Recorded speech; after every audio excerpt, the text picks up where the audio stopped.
Tonight, the Bay Area is divided, some celebrating the ruling, others vowing to fight it. A similar sentiment shared in states across the nation tonight. Thousands of people vocalizing support and dissent. 10 Tampa Bay Shannon Clough is outside St. Pete City Hall tonight, where hundreds marched this evening. Well, Dave and Carolina, I can tell you through the heat and the rain tonight, there were so many people out here, hundreds of them. They were chanting, and a majority of them were pro-choice, believing that abortions should not be banned. But just a couple of blocks away, we did have some people celebrating pro-life, happy with the Supreme Court's decision.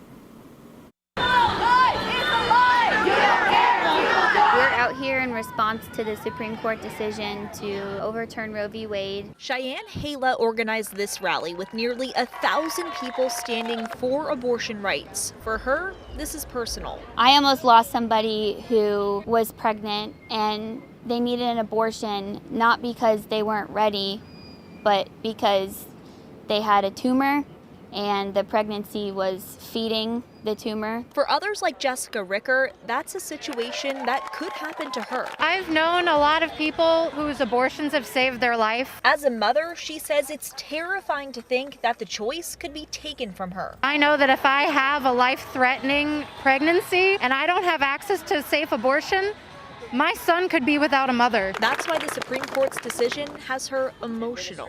I've been crying all day. I know everybody I know with a uterus has been in the same boat. Others who are pro-life feel very different about today's decision. I was stunned and at the same time just incredibly excited and never thought the day would come. Scott Marn, who is a part of a much smaller group, is celebrating the Supreme Court's decision. We're trying to protect the most vulnerable among us, which are the preborn babies of our nation. For his group, Florida Preborn Rescue, this isn't a total victory. We don't just want to make abortion illegal, we want to make it unthinkable. Right now, women in Florida can get abortions, and that's the reason both groups are here tonight. We want to protect all life from the beginning of conception till natural death. We want people to know that there are still options out there for them,